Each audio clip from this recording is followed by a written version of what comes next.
만나서 반갑습니다. 어느 분이 손양원 목사님의 전기를 쓰면서 그 제목을 사랑의 원자탄이라 이렇게 붙였습니다.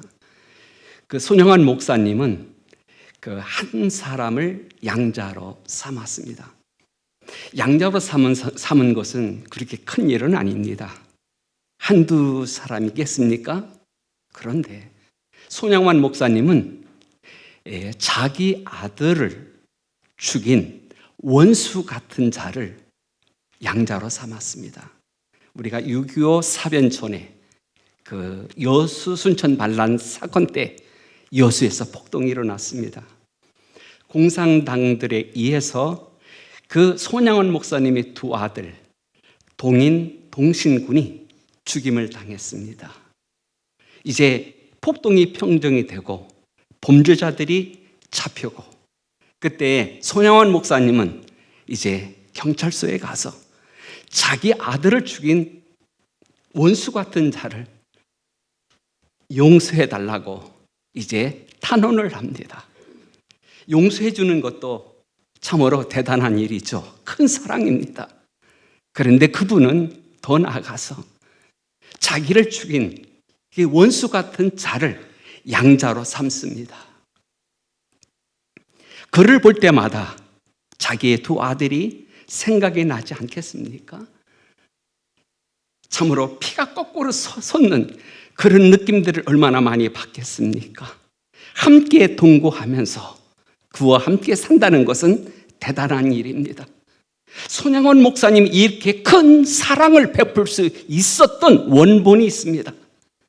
그의 손양원 목사님에게 그 강력한 힘과 용기를 주었던 사랑이 있었으니 하나님의 사랑입니다. 하나님은 사랑이라. 하나님의 대표적인 속성 가운데 하나님은 사랑이라 그래요.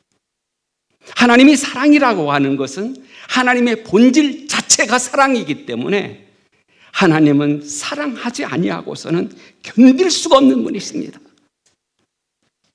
하나님은 사랑이십니까? 예. 어떻게 아십니까? 제가 종종 질문을 드려요.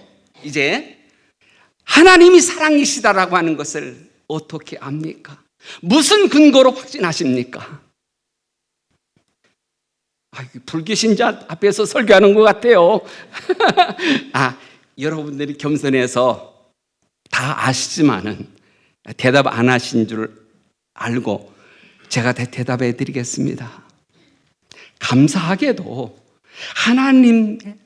하나님께서 사랑을 우리에게 나타내 보여주셨습니다.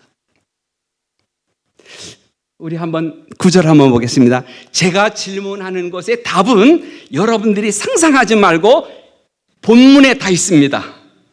하나님의 사랑이 우리에게 이렇게 나타난 바 되었으니 하나님이 나타내 주었습니다. 객관적으로 검증할 수 있도록 구체적인 행위로 우리에게 보여주셨다는 말입니다. 그래서 하나님의 사랑을 우리는 노래할 수 있습니다. 하늘을 두루마 아래 삼고 바다를 먹물로 삼는다고 할지라도 그 하나님의 사랑을 다 기록할 수 없을 정도로 우리는 확실하게 하나님은 그 사랑을 나타내 보여주셨습니다. 그렇기 때문에 우리가 확신할 수 있는 거예요. 제가 어떤 믿음 있는 형제하고 참 경건하게 자란 자매하고 중매를 했어요. 그래서 그 둘이 많은 시간을 보낼 수 있도록 이 사람에게는 형제에게는 자매에 대한 좋은 소식을 또 형제에게는 자매에 대한 좋은 소식을 전해주면서 중매를 했어요. 그래서 여러 시간을 보내도록 했습니다. 그리고 여행도 같이 가도록 했습니다. 그래서 서로 좋아하는 것 같아요. 그런데 문제가 있었습니다. 이 형제가 사랑을 했다고 그러는데 자매는 사랑을 못 받았다는 거예요. 이 배달 사고가 났죠. 이 형제들 잘 들으셔야 돼요. 나는 저 자매를 사랑했다고 사랑을 했다고 했는데 자매는 그걸 못 느끼는 거예요. 그래서 형제를 불렀어요. 저도 사랑의 표현을 잘 못해요. 그렇지만 부족한 사랑의 표현을 제 나름대로 해줬어요. 내가 우리 와이프하고 이제 그 사랑을 고백할 때 내가 경험을 나눴어요. 그 형제가 자신을 얻었는가 봐요. 이제 얼른 시간이 지났습니다. 그 자매의 손에 뭡니까 이렇게 반지가 하나 껴 있더라고요. 그랬더니 굉장히 서로 좋아하는 거예요. 이 봤더니 이 형제분이 사랑의 표현을 확실하게 했어요. 그러니까 자매도 나를 사랑한다라고 하는 것을 느낀 거예요. 우리 하나님 아버지께 제가 이 얘기하려고 그런 게 아니고 하나님 아버지께서 우리에게 하나님의 사랑을 어떻게 했다는 것입니까? 나타내 보여주셨다는 거예요. 누구든지 객관적으로 검증할 수 있도록 확실하게 하나님께서 취하셨다는 것이에요. 그러면 하나님께서 그 사랑을 누구에게 나타나셨습니까? 나타내 주셨습니까? 네, 우리에게. 하나님의 사랑이 우리에게 그랬어요. 그러면 우리는 하나님의 사랑을 받을 만한 자격이 있습니까? 예? 대답이 없어요. 예. 우리는 하나님의 사랑을 받을 만한 자격이 없죠. 본래 우리는 하나님께서 우리를 지으실 때에 하나님의 형상대로 지으시고 하나님이 심히 기뻐한 존재로 지으셨습니다. 그런데 우리 인간이 하나님의 말씀을 불순종했어요. 마귀의 말을 듣고 하나님의 말씀을 거역했어요. 하나님의 언약을 깨뜨렸어요. 범죄하고 타락했습니다. 여기서 끝난 게 아니에요. 피조물인 인간이 교만해져서 하나님과 같이 되려고 했어요. 하나님을 반역했어요. 대적했어요. 하나님과 원수 됐어요. 참으로 인간은 전적 부패하고 타락해서 아무 쓸모가 없어요. 마틴 루트에 의하면 그분이 이렇게 얘기했어요. 내가 만일 하나님이라면 저 불못에 던져서 죄의 대가를 남김없이 받아 마땅하다 이렇게 얘기를 했어요. 하나님의 공의대로라면 사람은 멸망받아야 마땅합니다. 하나님께서 사람을 멸망시키더라도 누구든지 하나님 앞에서 불의하다 그렇게 말할 수 있는 사람은 아무도 없습니다. 우리는 하나님의 공의대로 멸망받아야 마땅한 존재입니다. 그런데 하나님은 어떤 분이십니까? 사랑이시다. 하나님이 그런 자를 사랑했대요. 어떤 어린 소녀에게 인형을 모으는 취미가 있었어요. 그래서 그 소녀의 방에 가면 인형이 가득해요. 여러 가지 인형들, 크고 작은 인형들, 여러 가지 색깔들의 인형들. 그래서 사람들이 자기 집에 오면 그 자기가 좋아하는 인형들을 다 이렇게 자랑을 해요. 어떤 아저씨가 그 집을 방문하게 됐습니다. 여전히 그 아이는 그 손님에게 자기 인형들을 자랑을 해요. 그래서 그 손님이 물어봤어요. 이 많은 인형 중에서 네가 가장 사랑하는 인형을 나한테 보여줄 수 있겠니? 예, 그러더래요. 그러더니 그런데 제가 보여줄 때 결코 웃으면 안 돼요. 그래, 내가 웃지 않을게. 그러면서 그 많은 인형 가운데 하나를 가지고 왔는데 코는 문드러지고 팔, 다리는 없고 옷은 헌대로 입어졌던 인형을 가지고 왔어요. 자므로 그 아저씨가 너무나도 웃겨서 웃음을 참느라고 그런데 궁금해잖아요. 얘야, 네가 이 인형을 왜 사랑하는지 내가 물어봐도 되겠니? 그 아이가 주저없이 그래 얘기해요. 이 인형은 말이에요, 내가 사랑하지 주지 아니하면 사랑해 줄 사람이 없거든요. 오늘 하나님께서 죄로 멸망한 우리들을 하나님이 사랑하셨대요. 오늘 하나님의 공의대로라면 우리 인간은 마땅히 형벌을 받고 심판을 받아 마땅합니다. 그런데 하나님께서 사랑하시기 때문에 어떤 죄인이라고 할지라도 하나님은 아무도 멸망하기를 하나님은 원하지 않습니다. 그러면 하나님은 사랑이시기 때문에 용서하시고 사랑하고 싶어요. 그러나 하나님의 공의는 어때요? 죄인은 하나님이 심판해야 돼요. 하나님이 멸망시켜야 돼요. 그래서 하나님의 사랑과 하나님의 공의가 충돌합니다. 하나님이 공의대로 이 죄인을 하나님께서 멸하신다고 한다면 어느 누구도 하나님에 대해서 불의하다고 말할 수가 없죠. 그럼 하나님의 사랑은 어디 있습니까? 하나님은 그를 사랑하고 그를 구원하기를 원하십니다. 그럼 하나님이 그를 구원하면 무엇이 무너집니까? 하나님의 공의가 무너지잖아요. 하나님의 공의대로 심판하면 무엇이 무너집니까? 하나님의 사랑이 무너지잖아요. 하나님의 사랑과 하나님의 공의가 조화가 되어서 우리 인간을 구원할 방법이 없을까요? 한번 제가 물어보겠습니다. 어떻게 하면 되겠습니까? 하나님은 사랑이시니까 그를 용서하시고 구원하기를 원하십니다. 그러면 무엇이 무너져요? 하나님의 공의. 하나님의 공의는 죄인을 어떻게 해야 돼요? 멸해야 돼요. 심판해야 돼요. 어떻게? 하나님의 공의를 세우면서 하나님이 우리를 구원할 수 있는 방법이 무엇이 있습니까? 예? 참 겸손들 하십니다. 목사님 닮아서 참 겸손들 하세요. 여기에 답이 있습니다. 한번 읽어볼까요? 시작. 하나님의 사랑이 우리에게 이렇게 나타난 바 되었으니 하나님이 어떻게 하셨어요? 자기의 독생자를 세상에 보내셨대요. 여러분들 요한복음 3장 16절 하나님이 세상을 이처럼 사랑하사 독생자를 주셨으니 저를 믿는 자마다 멸망치 않고 영생을 얻게 하려 하심이라. 참 하나님께서 자기의 독생자를 우리를 위해서 내어주셨대요. 이것이 하나님의 크신 사랑 아닙니까? 우리가 동물의 세계를 보면 아무리 미미한 동물이라고 할지라도 자기 새끼들을 어떻게 합니까? 지키죠. 보호하죠.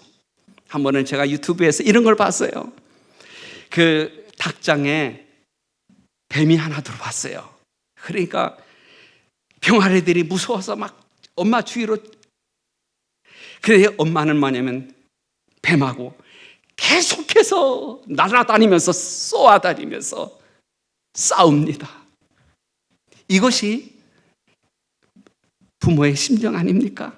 하물며 미물의 짐승도 이럴거니와 우리 사람인들 어떡하겠어요? 어떤 집에 도둑이 들어왔습니다. 중요한 건 내놓으시오. 그래서 다 모든 것을 다 내놨습니다. 이거보다 더 중요한 건 내놓으시오. 주식이라든가 땅 문서라든가 뭐 차에 대한 거라든가 모든 것을 다 줬어요. 이거보다 더 중요한 건 내놓으시오. 그렇게 하니까 이 사람이 딱 하루 막으면서 내 아들은 안 된다. 내 아들은 줄 수 없다. 오늘 우리가 사람이 이럴지인데 하나님은 어떻겠습니까? 하나님이 우리를 얼마나 사랑한다고 하는 증거는 무엇입니까? 자기의 독생자를 아끼지 아니하시고 우리를 위해서 내어주신 것입니다. 로마서 8장 32절 자기 아들을 아끼지 아니하시고 우리를 위해서 내어주신 이는 그랬어요. 독생자는 누굽니까? 하나님과 유일한 관계의 아들이에요. 하나님의 품속에 있었고 하나님과 동등된 분이고 하나님과 같은 분이고 하나님과 하나 된 분이시고 하나님이 심히 기뻐하는 존재예요. 이 독생자가 이 세상에 오게 된 것은 누가 보내서 오게 된 것입니까? 하나님이 보내서 온 거 아니에요. 하나님이 세상을 이처럼 사랑하사 독생자를 하나님이 주셨어요. 예수 그리스도가 이 세상에 온 것은 하나님이 보내셔서 오신 거예요. 미국의 어떤 할머니께서 희귀한 혈액형을 가지고 있었던 분이 계셨어요. 이 혈액형을 가지고 있었기 때문에 병원에 등록이 되어 있습니다.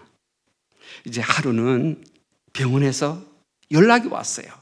지금 피가 부족해서 응급실에 실어온 한 청년이 있다고 그래요. 그 밤에 연락을 받고 이제 할머니가 병원으로 갔습니다. 그래서 자기 몸에서 피가 뽑아져 나가죠. 그 피가 다른 사람에게 흘러갑니다. 할머니가 궁금했어요. 도대체 어떤 사람이길래 내 피를 필요해서 왔는가? 그래서 알아보니까 그 며칠 전에 그 어머니가 돌아가시고 어머니가 남긴 작은 유산을 가지고 형제들이 칼부림하다가 그래서 실려온 사람이에요. 이 이야기를 들었을 때 막 할머니가 피가 거꾸로 솟는 것처럼 느껴졌어요. 이 쓰레기 같은 인간인을. 너무나도 화가 났던 거죠. 그런데 하나님께로부터 조용한 생명한 음성이 마음에 들려오더래요. 얘야, 나는 너를 위해서 내어줄 수 없는 그 아들까지도 내어줬잖아. 그러면서 하나님의 그 사랑이 밀무듯하게 자기 마음속에 막 들어오더래요. 그래서 그 자리에서 펑펑 울었답니다. 오늘 우리가 하나님께서 죄인된 우리들, 멸망할 수밖에 없는 우리들을 위해서 하나님은 내어줄 수 없는 그 아들까지도 아끼지 아니하시고 우리를 내어주신 것은 하나님의 크신 사랑이죠. 우리를 하나님께서 보내셔서 어떻게 하셨습니까? 우리 10절 한번 읽어보겠습니다. 시작. 사랑은 여기 있으니 우리가 하나님을 사랑한 것이 아니요 하나님이 우리를 사랑하사 우리 죄를 속하기 위하여 화목 제물로 그 아들을 보내셨습니다. 그렇습니다. 하나님께서 우리는 하나님과 우리 사이가 죄 때문에 원수가 되었잖아요. 그렇죠? 하나님과 원수가 되어 있는 한 인간은 아무런 소망이 없습니다. 가정에서 남편과 아내가 원수라고 한다면, 원수지간이라고 한다면 어떻겠어요? 얼마나 견디기 힘들겠습니까? 부모와 자식이 원수라고 한다면 어떻게 함께 지낼 수 있겠습니까? 학생이 학교에 가서 선생님하고 원수지간이라고 한다면 그 학생은 얼마나 힘들겠습니까? 직장인이 직장에 가서 자기 상사와 원수지간이라면 얼마나 힘들겠습니까? 그런데 말입니다. 피조물인 인간이 말이에요. 창조주신 하나님과 원수가 됐대요. 하나님의 진노가 항상 그 사람 위에 머물러 있대요. 어떤 소망이 있겠습니까? 어떻든지 간에 우리 인간은 하나님과 화목해야 합니다. 그러면 우리가 가해자가 있고 피해자가 있어요. 내가 손해를 끼친 사람, 그러면 어떻든지 화해를 해야 되겠어. 이대로는 살 수가 없어. 화해하려고 하면 어떻게 해야 될까요? 잘못한 사람이 좋은 선물을 가지고, 초콜릿 가지고는 안 되고 아주 자기 최선을 다해서 진심을 담은 선물을 가지고, 야, 잘못했다, 용서해다, 이거 선물을 좀 받고 화해하자, 이렇게 해야 될 거 아닙니까? 그러면 그 상대방이 뭐냐면, 저 사람이 진심으로 회개하는구나, 그래서 화해가 해주잖아요. 그런데 우리하고 하나님하고 누가 잘못했습니까? 우리가 잘못했잖아요. 그럼 우리가 잘못했으면 하나님과 화목하려고 하면 화목제물을 누가 준비해야 됩니까? 우리가 화목제물을 들고 가서 이거 보시고 용서해 주세요 이렇게 해야 될 거 아닙니까? 그런데 누가 화목제물을 준비하셨다고요? 하나님께서 하셨다는 거예요. 하나님께서 화목제물을 얼마만큼 하나님은 우리와 화목되기를 원하시는지 모릅니다. 우리보다도 하나님께서, 우리가 하나님 앞에 해를 끼쳤고 하나님의 반역을 했고 하나님과 원수지간인데도 불구하고 하나님께서 우리와 화목되기를 하나님은 그렇게 원하셨어요. 그렇게 바라셨어요. 그래서 하나님께서 화목제물을 준비하셨대요. 하나님의 사랑입니까? 우리가 하나님을 사랑한 것이 아닙니다. 하나님이 먼저 우리를 사랑하셨습니다.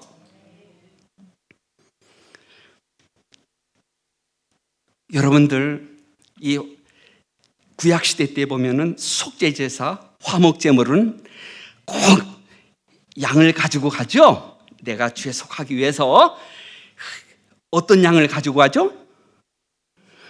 예? 코 만지는 우리 학생. 어떤 양을 가지고 가야 돼요? 좀 더 배워야 되겠어. 흠없는 양을 가지고 가야 되잖아요. 그렇죠? 흠 있는 것을 하나님이 받으십니까? 안 받잖아요, 하나님께서. 흠없는 양을, 짐승을 가지고 가는 거예요. 오늘 우리가 한번 보세요. 하나님과 우리 사이에 화목제물이 될 수 있는 분은 흠이 없어야 돼요, 흠이. 이 세상에 있는 모든 사람들을 보십시오. 죄 가운데서 태어나서 죄의 지배권 안에서 살다가 죄로 인해서 영원히 멸망할 수밖에 없는 사람들 아닙니까? 의인은 없나니 어떻다고요? 한 사람도 없고 모든 사람이 죄를 범하였으니 하나님의 영광에 이르지 못하더니 모든 사람들은 죄인들이란 말이에요. 하나님과 화목할 수 있는 화목 제물이 될 수가 없어요. 그래서 하나님이 준비를 하셨어요. 그 화목 제물이 누굽니까? 예수 그리스도예요. 오직 하나님과 우리 인간 사이에 화목 제물은 오직 예수 그리스도밖에 없어요. 그분은 죄가 없잖아요.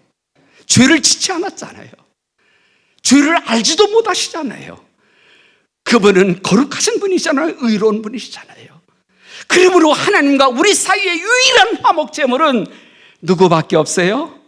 예수 그리스도밖에 없어요. 유일한 구주는 예수 그리스도밖에 없고 하나님과 우리 사이의 유일한 중보자는 예수 그리스도밖에 없어요. 그래요. 이제 하나님께서 우리와 화목하기 위해서 화목 제물을 준비해 두셨어요. 그분이 예수 그리스도죠. 이제 예수님이 이 세상에 그래서 오셨어요. 화목 제물로 오셨는데 이제 하나님께서 어떻게 이 일을 행하셨는가를 우리가 보십시다. 우리가 죄인이에요. 우리의 죄를 누구에게 담당시키셨습니까? 예수님에게 담당시키셨어요. 그렇죠? 이사야서 53장 6절 우리는 양 같아서 그릇 행하였더니 우리 모든 사람들의 죄를 그에게 담당시키셨도다. 고린도후서 5장 21절 그 죄를 알지도 못하고 죄를 짓지도 않으신 예수 그리스도 우리를 대신해서 하나님께서 죄로 삼으셨다 그러셨어요. 우리의 죄가 누구에게로 옮겨갔어요? 우리 학생, 우리의 죄가 누구에게로 옮겨갔어요? 예? 봤어? 우리의 죄가 예수 그리스도께로 옮겨갔대요. 봤어? 어떻게 알아? 어떻게 알아? 어떻게 알아? 어떻게 알아? 우리의 죄가 예수 그리스도께로 옮겨갔대요. 어떻게 봤어? 믿음으로 아는 것입니다. 하나님께서 그렇게 말씀하셨기 때문에 그러는 거예요. 오늘 우리가 믿음으로 하는 것이 보는 것으로 하는 게 아니에요. 하나님께서 그렇게 말씀하셨어요.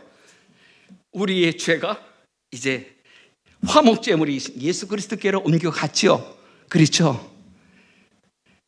죄를 대신해서 예수님이 뒤집어 씌우셨기 때문에 죄에 대한 형벌을 받으셔야 되죠. 죄에 대한 심판을 받으셔야 되죠. 예수님께서 십자가에서 모든 고통을 당하셨어요. 뼈가 으스러지는 육체적인 고통, 세상 사람들은 비웃고 조롱하고 제자들은 심지어 배반하는 정신적인 고통, 하나님께서부터 버림을 받는, 하나님 어찌하여 나를 버리십니까? 하나님께서는 예수 그리스도가 고통을 당하실 때 외면하셨어요. 그렇게 사랑하셨단 말이에요.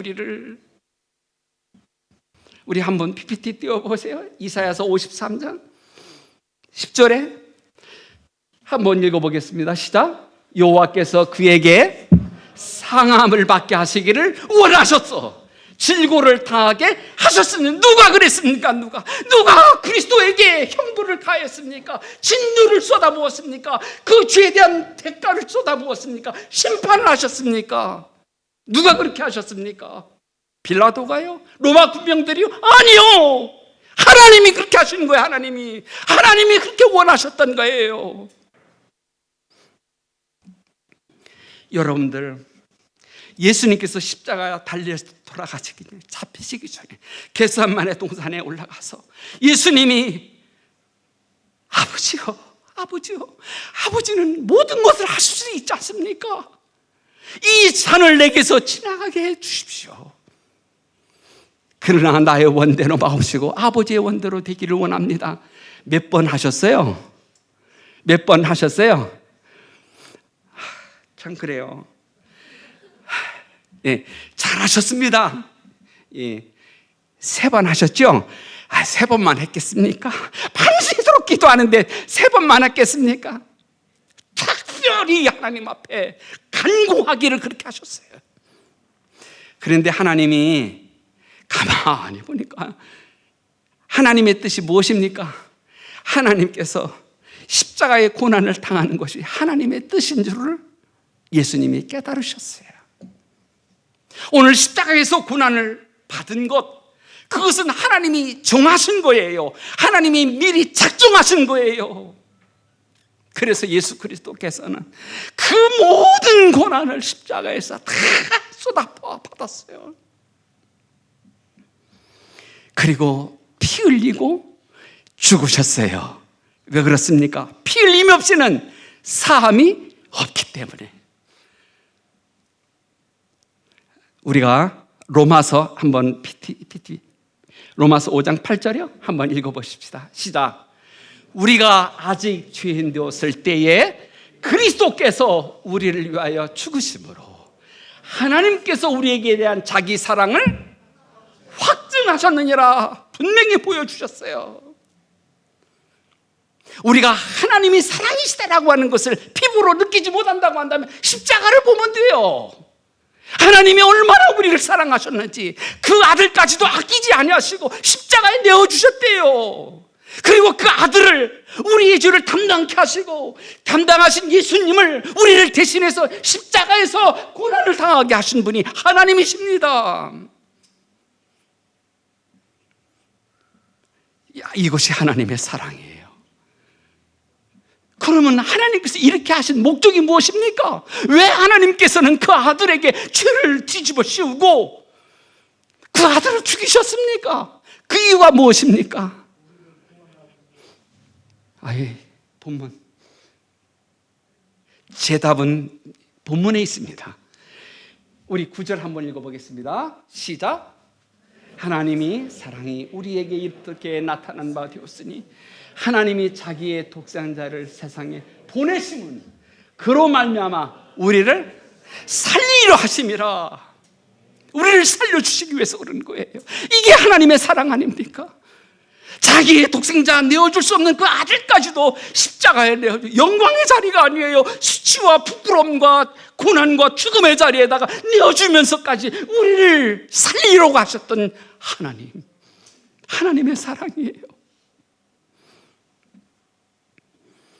미국에 아파트에서 불이 확 났습니다. 그래서 많은 사람이 피했지만 여러 명이 죽었어요. 그런데 안타까운 사연이 있었습니다. 이 아파트에서 다 피해난 나온 사람들이 한 집을 가리키면서 저 집 저 집입니다 가리키는 집이 있었어요. 불길을 활 타고 있어서 소방대원들이 접근할 수가 없었어요. 대충 진화를 하고 난 다음에 소방대원들이 그곳으로 빨리 올라갔어요. 그 집을 수색하기 시작했습니다. 거기에서 발견된 것은 한 아버지와 한 아기였어요. 그런데 아버지는 죽었지만 아기는 살았어요. 불이 붙자 더 이상 피할 수 없는 것을 직감한 그 아버지는 그 아들을 안고 화장실로 갔어요. 변기에다가 아들을 놓고 그 위에다가 자기 몸을 덮였어요. 그리고 불길 화마가 지나가면서 그 아버지는 태워 죽였지만은 변기 안에 있었던 그 아이는 살아났다는 것입니다. 그리스도께서 우리를 대신해서 죽으심으로 말미암아 우리가 어떻게 됐습니까? 영생을 얻은 것이 아닙니까?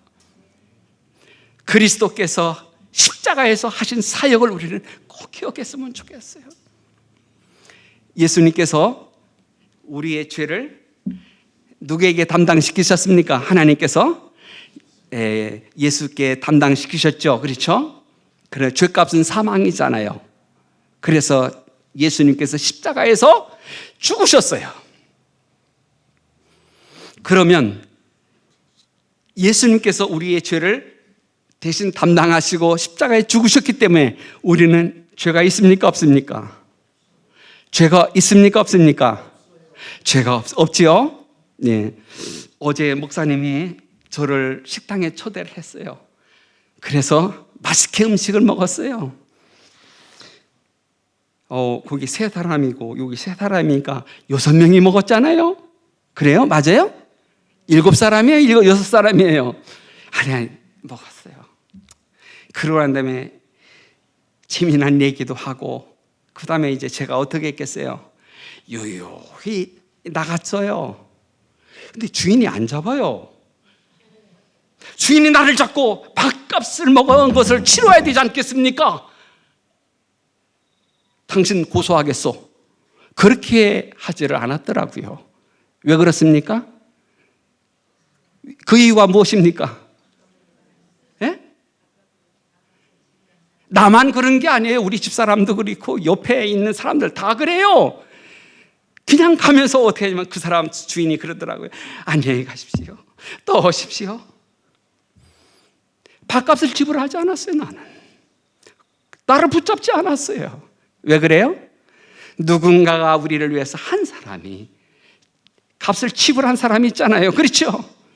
예. 예수 그리스도께서 우리의 죄를 담당하시고 예수님께서 십자가에서 다 이루었다.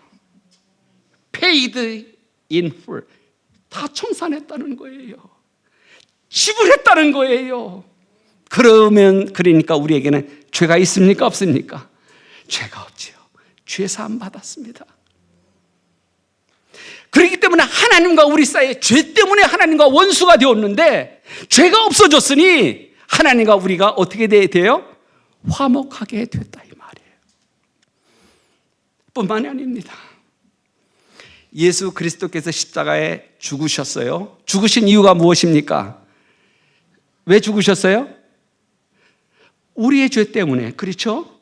예수님 자신이 죄가 있어서 죽은 것이 아니라 우리를 대신해서 죽은 대속적인 죽음이기 때문에 예수님이 죽으셨어요. 그런데 예수님은 죄가 있습니까? 없습니까? 없지요. 그러니까 죽음이 왕노릇할 수가 없죠. 그렇죠? 예수님이 3일 만에 어떻게 하셨습니까? 살아나셨죠. 예수님이 살아나셨다고 하는 증거는 바로 뭐냐면 예수님이 어떤 분이라는 거예요. 예수님이 어떤 분이라는 거예요. 의로운 분이라는 거예요. 예수님이 의로우신 분이기 때문에 죄가 그를 왕노릇할 수가 없고 죽음이 내놓을 수밖에 없죠. 예수님의 부활은 예수님이 의롭다고 하는 증거잖아요. 그렇죠? 거기서 끝나는 게 아니에요. 예수님의 의를 누구에게 전가시켜 주셨어요? 우리에게 전가시켜 주셨어요. 누가? 하나님이 그러셨어요. 하나님이. 우리의 죄는 예수님이 대신 가져가셔서 우리의 죄값을 십자가에서 치르셨고, 예수님이 의는 어떻게 해요? 누구에게 입혀주셨어요? 우리에게 또 전가를 시켜주셨어요. 그래서 우리는 의롭다 함을 받는 거예요.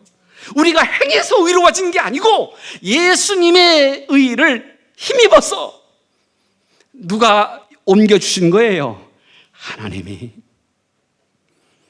오늘 우리가 죄를 범하기 전이었어요. 그리고 범죄했죠. 타락했어요. 죄사함을 받았죠.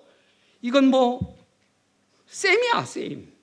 우리가 하나님 앞에 서려고 하면 그것 가지고 안 돼요. 의의가 있어야 돼요. 하나님은 반드시 하나님 앞에 나오는 자들에게 의의를 요구하십니다. 오늘 우리는 믿음으로 죄사함을 받았고, 이제 믿음으로 그리스도의 의의를 힘입어서 누구 앞에 설 수 있어요? 하나님 앞에 설 수 있는 거란 말이에요. 이것이 구원이잖아요. 예수님께서 십자가에 대신 죽으심으로 우리는 살았어요. 우리는 영원한 생명을 받았어요. 사랑하는 성도 여러분들, 이 모든 거 하나님이 하신 거예요.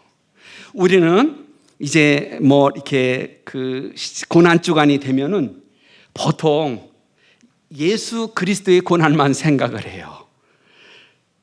하나님이 우리의 구속을 창세전부터 계획하신 분이에요.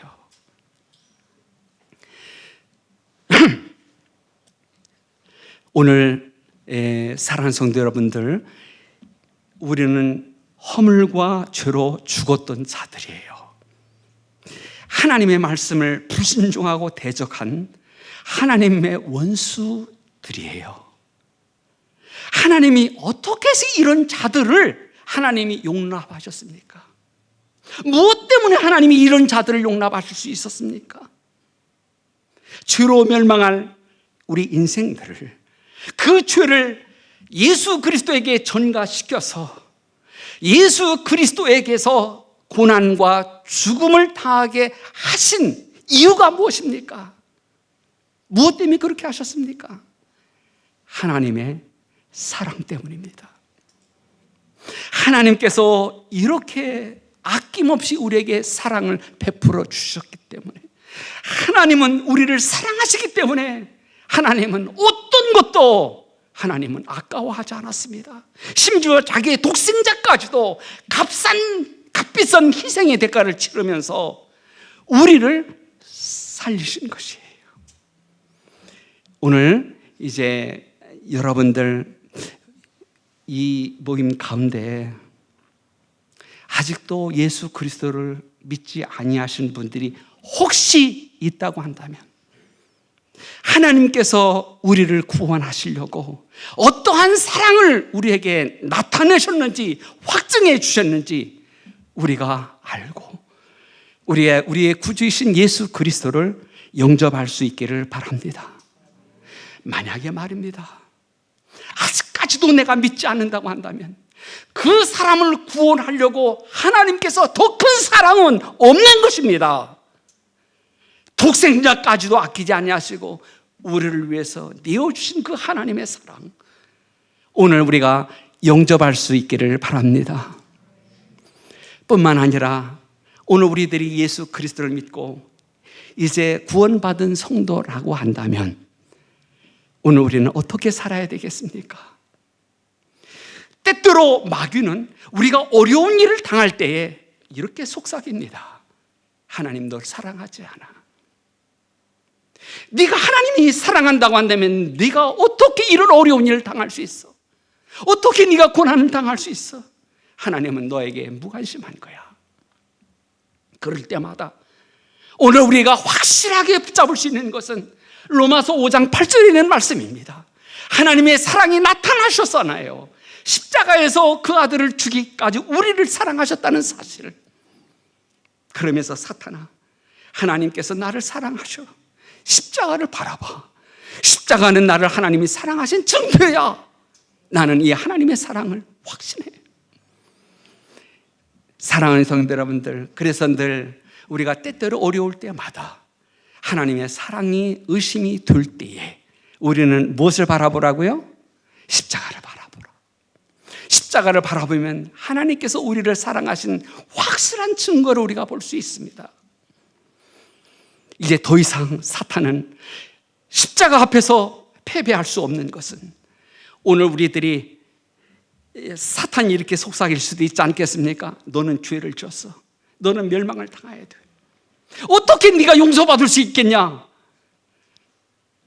그렇게 할 때마다 오늘 우리들이 기억해야 될 것은, 내 죄를 예수님이 담당하시고 십자가에서 죄값을 치르셨다는 사실을 우리가 확실히 붙들고, 하나님께서 나를 용서한 것은 하나님께서 예수 그리스도를 벌하셨고 우리를 구원하셨다는 사실을 확실히 믿을 수 있기를 바랍니다. 뿐만 아니라 우리가 어떤 질병이나 어떤 가난이나 환난이나 핍박이나 우리 앞에 몰려올 때에 오늘 우리가 하나님이 나를 사랑하신다는 확신을 가지고 우리가 이겨나갈 수 있기를 바랍니다.